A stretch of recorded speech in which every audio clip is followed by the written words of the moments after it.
La estructura básica del vaso sanguíneo de la sangre, aquí sería la circulación, arterias, siempre que. Bueno, entonces, arteria, microcirculación y vena. Esta es una vena seguramente tendrías inferiores porque aquí están las valvas. Decimos que son las únicas que tienen válvulas. Esta es la estructura de una arteria que ya ven que tiene una íntima, una basal, una elástica interna, una capa muscular, una elástica externa y una adventicia. Y las arterias tenían algo que se llamaba vasa vasorum, que son vasos de los vasos. El capilar de la microcirculación tiene endotelio y membrana basal. Y los endotelios, ¿te acuerdas de los tipos? ¿Quién se acuerda de los tipos de endotelio que hay? Es fenestrado, discontinuo y... Discontinuo, fenestrado. Y continuo. Pues, sí. Entonces sería el continuo, que a veces lo representan así, y lo representan así por los mecanismos de transporte que por ejemplo de pinocitosis o endocitosis, pero en realidad lo deberían representar así, porque si no dice uno, ¿cómo es continuo esto? Pues no está continuo. Pero bueno, este sería el fenestrado, que se observa predominantemente en riñón, y el discontinuo que está en donde El discontinuo en el riñón. Espera. Has mutado. No. Unos para bien y tú para No. Bueno, ya. Es el discontinuo. ¿Alguien se acuerda? Es el hígado. En el hígado, en los sinusoides de parte. Sí, perdón. Ok. Las venas que tienen hígado en el endotelio, las venas de extremidades inferiores tienen válvulas. Este sería el endotelio, este sería la membrana basal. La membrana basal tiene aquí, le falta una elástica interna y tiene la capa muscular muy delgadita y esta es la adventicia. Y se acuerdan de los vasavasos que aquí salían vasitos, eran irrigados que van a irrigar todo esto para que se irrigue la pared de la vena. La mayor parte de las venas tienen este tipo de endotelio nada más. Sí, solamente las de las extremidades inferiores son las que tienen válvulas. El vaso sanguíneo, representado simplícitamente, y los componentes del plasma, que ya lo vimos todos. O sea, no hay mayor problema. Aquí recuerden que el plasma está compuesto principalmente por agua, ¿sí? 91.5% de agua, y por otras proteínas y otros solutos que tienen. ¿Hasta ahí tienen alguna duda? Okay. ¿Ya empezaron a hacer la lista? Ya. Apréndanse el número, por favor. Dale, pues. Entonces, mi vaso sanguíneo tiene algo que se llama, este sería su adventicia o membrana basal. Aquí están. Tienen eritrocitos, plaquetas, que aquí están exageradas en tamaño, obviamente. Una plaqueta en esta época, iba a decir, más chiquita que este puntito. En los leucocitos y proteínas plasmáticas, que tampoco se verían las proteínas plasmáticas. Ahí estarían las proteínas plasmáticas así como un acto de fe, nomás las representamos así. Entonces vamos con la hemostasia. La hemostasia hay muchas definiciones. Entonces, procesos por los cuales se forman coágulos en el sitio de lesión para evitar que siga el sangrado. Mecanismos por los cuales una hemorragia puede detenerse, es otra forma de hemostasia, otra definición de hemostasia.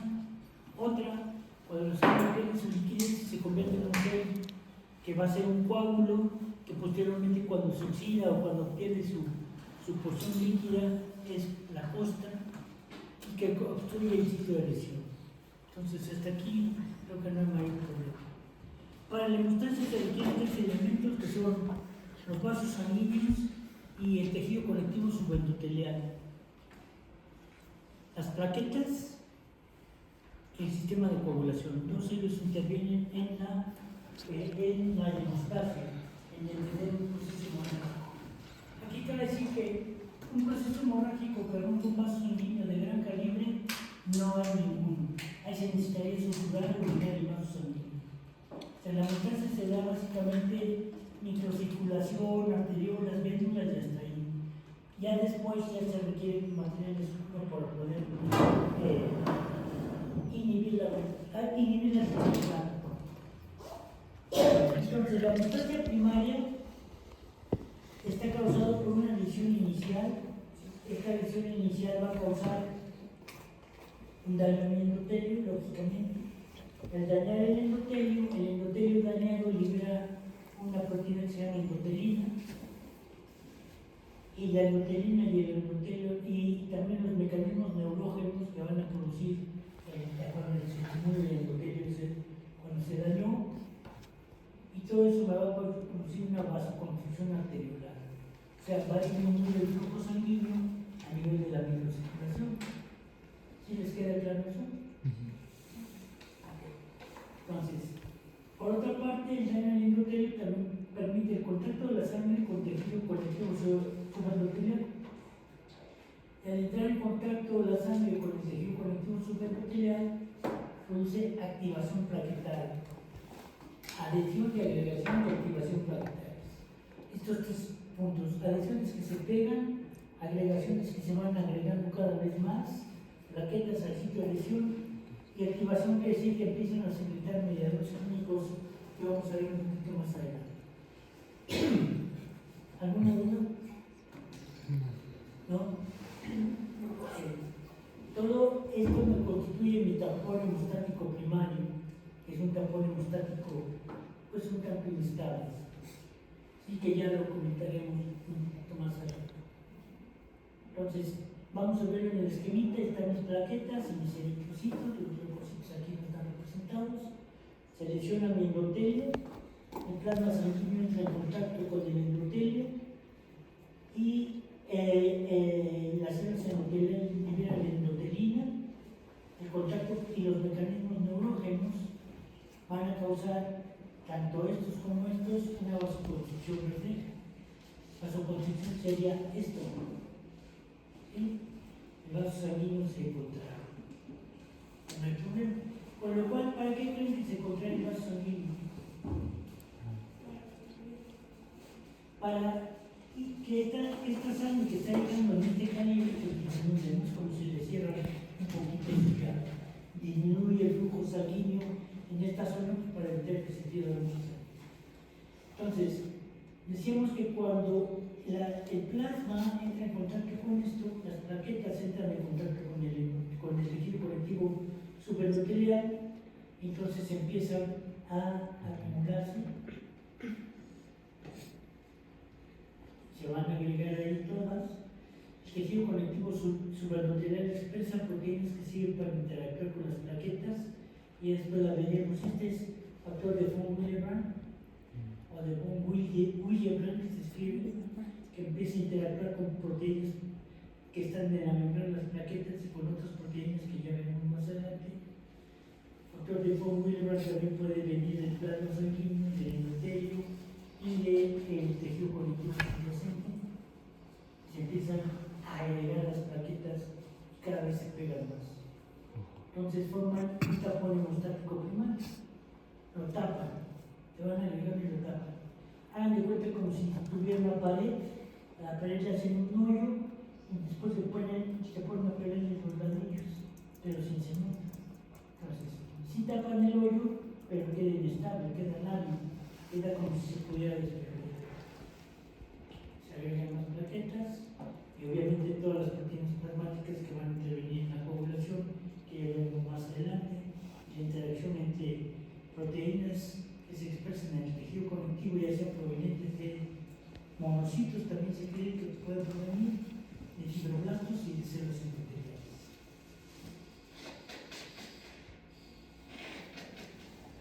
La metastasia secundaria, por su parte,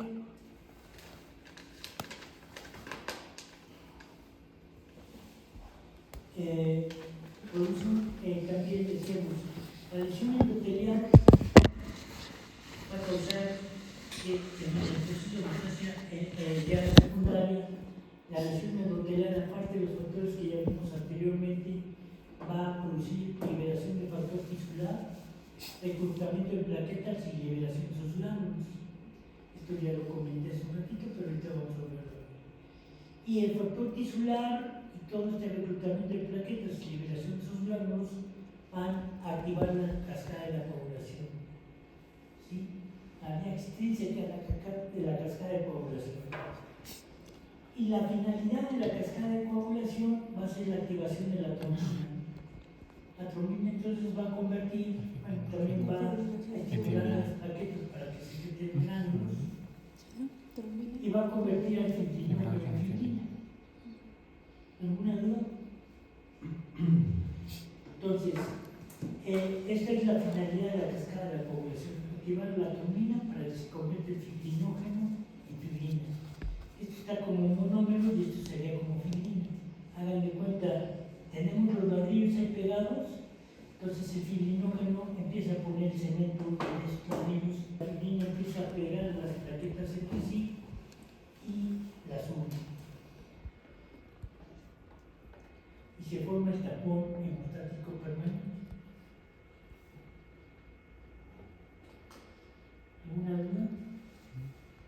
Este es el tapón hemostático primario, en donde más las plaquetas se adhirieron para evitar que siguieran sacando aquí. Se pusieron todos los ladrillos. Y la fibrina, cuando se activa el sistema de coagulación, empieza a pegar esos ladrillos entre sí para evitar que se separe ese coágulo y se desprenda. Si ustedes saben, bueno, yo creo que si lo han hecho, que todos estamos ahí que nos cortamos, empieza a sangrar y empieza a desprender el gel, vuelve a sangrar, desprendemos todo el tapón plaquetario primario. Y después cada vez corta más rápido, pues después está desprendiendo cuando toda esta fibrina apenas está empezando a fraguar, ¿no? Es como el cemento que apenas está fraguando y puede. Eso vimos, ahora vamos a empezar a ver, vimos un papel, es una célula que puede tener, como buena mujer, ¿no? Puede tener estados buenos y estados malos, puede tener propiedades anticoagulantes y propiedades antitrombóticas, pero también tiene propiedades procoagulantes y propiedades protrombóticas. Así, de repente están de buenas y de repente están de malas y nunca se tienen problemas. Okay. Entonces, hasta ahí no tienen problema. Vamos a ver primero las propiedades procoagulantes.